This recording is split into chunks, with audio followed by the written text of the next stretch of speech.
और चलिए बात करते हैं बाढ़ की दर्शकों, जहां संत कबीर नगर में दर्जनों गांव जो है वो बाढ़ से ग्रसित हैं। कई घरों में बाढ़ का जो पानी है वो घुसता नजर आ रहा है, यानी कि साफ तौर पर वहां पर आम इंसानों का रहना मुश्किल हो चुका है। नाव से बाहर निकाल रहे हैं ग्रामीण। कई दिनों से बिजली गुल है, व्यवस्था बाधित है, बंधे पर रात गुजारने के वो मजबूर हो गए लोग। ग्रामीणों ने प्रशासन से मदद मांगी है। विधायक ने नाव उपलब्ध कराने के निर्देश दे दिए हैं। अस्थायी बिजली व्यवस्था कराने के निर्देश दिए गए हैं।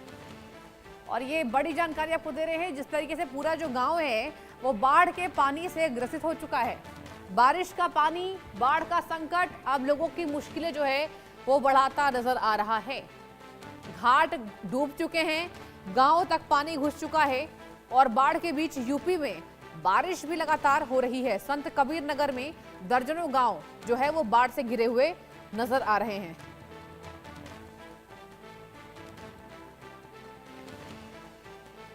आप तस्वीरें देखिए।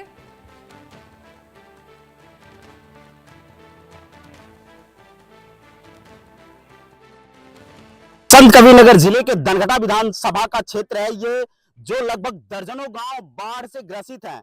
और यहाँ के जो ग्रामीण है किस तरीके से कैसी मुसीबत झेल कर ये अपने घर जा रहे हैं। एक महिला, इनसे हम बातचीत करेंगे। क्या नाम है आपका? निर्मला देवी। निर्मला, कहाँ से आ रही हैं आप? खटाहा पूरी बाजार से। कौन सा गाँव है आपका? खटाहा। खटा। बाढ़ से घिरा हुआ है, पूरा पानी भरा है गाँव में। अमन के घर में पानी, द्वार पे पानी, रोड पे आयल है, पूरा पानी भर गया है। हाँ। कैसे खाना पीना बन रहा है, कैसे? गैस भी नहीं है, न लकड़ी है, कुछ भी नहीं है। नहीं। देखिए और भी लोग हमारे साथ, इनसे हम बातचीत करेंगे, क्योंकि जो दनघटा विधानसभा का ये क्षेत्र है, बताया जा रहा है 1 दर्जन से ऊपर जो ग्राम पंचायतें हैं, पूरी ग्राम पंचायतें डूब गई हैं। और यहाँ की जो जनता है काफी परेशान है। प्रशासनिक व्यवस्थाएं क्या है, ये जमीनी हकीकत यहाँ के लोगों से हम जानेंगे। क्या नाम है आपका? अर्जुन।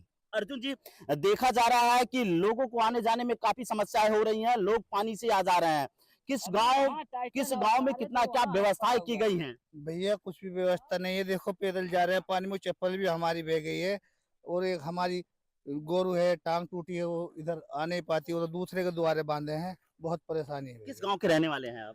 यहीं के रहने वाले हैं। यहीं के? हाँ, पानी से घिरा हुआ पूरा गिरा हुआ है। दनघटा विधायक गणेश चौहान बाढ़ क्षेत्र का निरीक्षण करने के लिए पहुंचे हैं और कई ग्राम सभाओं का निरीक्षण किया है। क्या कुछ व्यवस्थाएं हैं, प्रशासनिक व्यवस्थाएं क्या कुछ है, इनसे हम जानेंगे।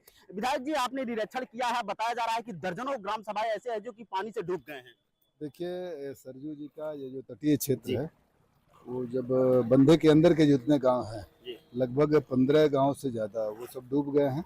डूब नहीं गए हैं, वो एक गांव में पानी हला है, बाकी गांव के किनारे किनारे पूरा पानी लगा हुआ है। लेकिन जिस रास्ते से आप चल रहे हैं, यहाँ पे लोगों को आने जाने की काफी समस्याएं हो रही हैं। उन लोगों के लिए नाव की व्यवस्था की गई है और गांव में पशु चिकित्सक और अन्य जगहों पे जिसकी भी आवश्यकता है उसको पूरा कराने का पूरा प्रयास किया जा रहा है। उत्तर प्रदेश सरकार और जिला प्रशासन पूरी तरह से इस विषय को संज्ञान में लेकर इसके निवारण के लिए चिंतित है और अनवरत काम कर रहे हैं। ग्रामीणों का कहना है कि अभी तक कोई भी प्रशासनिक सहयोग नहीं मिल पाया है।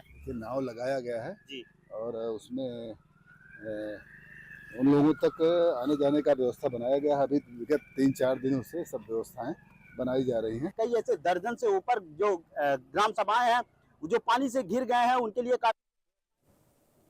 और बढ़ते आगे, प्रयागराज में गंगा यमुना उफान पर है दर्शकों। पूरा संगम क्षेत्र पानी में डूब चुका है। संगम की सड़कों पर नावें चल रही हैं। रिवर फ्रंट कॉरिडोर पूरी तरह जलमग्न हो चुका है और बढ़ते जलस्तर से हालात जो है वो बिगड़ते नजर आ रहे हैं। लेटे हनुमान मंदिर पर बाढ़ का खतरा बरप चुका है। प्रशासन ने निगरानी बढ़ा दी है। एनडीआरएफ, एसडीआरएफ की टीमें राहत में जुटी हुई नजर आ रही हैं। तस्वीरें आप देखिए। संगम नगरी प्रयागराज में गंगा और यमुना का जलस्तर लगातार बढ़ रहा है। बढ़ते जलस्तर के चलते पूरा संगम क्षेत्र जलमग्न हो चुका है। जहां महाकुंभ के दौरान श्रद्धालुओं का सैलाब नजर आया था, वहां अब चारों तरफ गंगा और यमुना का पानी दिखाई दे रहा है।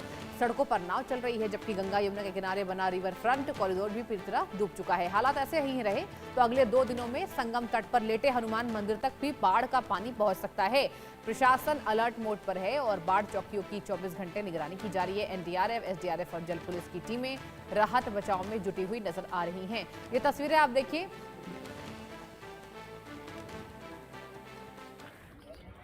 संगम नगरी प्रयागराज में इस समय गंगा जमुना जो है इसमें उफान पे है और गंगा जमुना का जो जल स्तर है वो लगातार बढ़ने से जो निचला इलाका है वो पूरा जलमग्न हो चुका है। और मैं इसमें मौजूद हूँ, ये बक्सी बांध के नीचे का जो इलाका है ये रिवर फ्रंट कहलाता है। यहाँ पे आप देखिए किस तरह से यहाँ का नज़ारा है। यहाँ पे रिवर फ्रंट जहाँ पे गाड़ियाँ चला करती थी, यहाँ पे अब जो है मोटर बोट जो है या नावें जो हैं वो यहाँ पे चल रही हैं। लोग परेशान हैं, हैरान हैं कि आखिरकार ये गंगा यमुना का जो जल स्तर है वो कब घटेगा। लेकिन लगातार हो रही बारिश और ऊपर से जो पहाड़ी इलाकों से जो पानी जो छोड़ा जा रहा है वो प्रयागराज में आके यहाँ पे अब धीरे धीरे मुसीबत बनता जा रहा है। लोग परेशान हैं, हैरान है। देखिए ये सामने एक मंदिर है यहाँ पे, और मंदिर का देखिए यहाँ पे नागवासुकी मंदिर का ये पीछे का जो द्वार है, देखिए ये यहाँ पे पूरा रास्ता जो है ये अब बंद हो चुका है यहाँ पे। और यहाँ पे सिर्फ आप चारों तरफ आपको सिर्फ पानी ही पानी नज़र आएगा। आप इधर देखेंगे, ये सामने की जो रोड है वो रिवर फ्रंट कहलाती है, जो फाफामऊ से इधर संगम तट को के लिए बनाई गई थी, जो करीबन 600 करोड़ रुपए की लागत से ये जो रिवर फ्रंट बनाई गई थी वो पूरी जलमग्न हो चुकी है, सब डूब चुकी है। अभी ये 2 दिन पहले ही वहाँ पे उस पर एक गाड़ी जो थी वो पलट गई थी, कार जो थी वो आ रही थी, तो जिसके चलते जो है खतरा भी लोगों के लिए बना हुआ है। लोगों के लिए लगातार प्रशासन भी अलर्ट कर रहा है कि आप बाढ़ से कोई भी लापरवाही न बरतें, लेकिन लोग लापरवाही बरतते हैं और उसका खामियाजा भी कहीं ना कहीं भुगतना पड़ता है। और इधर का देखिए, ये जो इधर का जो इलाका है ये देखिए यहाँ पे भी आपको देखिए चारों तरफ से आपको पानी ही पानी नज़र आएगा। तो सभी जो फोर्सेज हैं वो प्रयागराज में जो है वो इस समय अलर्ट मोड पे है। लगातार रेस्क्यू ऑपरेशन भी लगातार चलाया जा रहा है कि कहीं कोई दिक्कत हो, कोई समस्या पे हेल्पलाइन नंबर भी चलाए गए हैं कि उस पर कोई सूचना होती है तत्काल वहाँ पे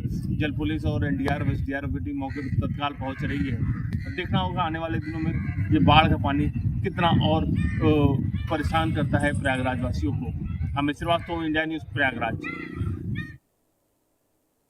और वक्त एक ब्रेक का, आप देखते रहिए इंडिया न्यूज़।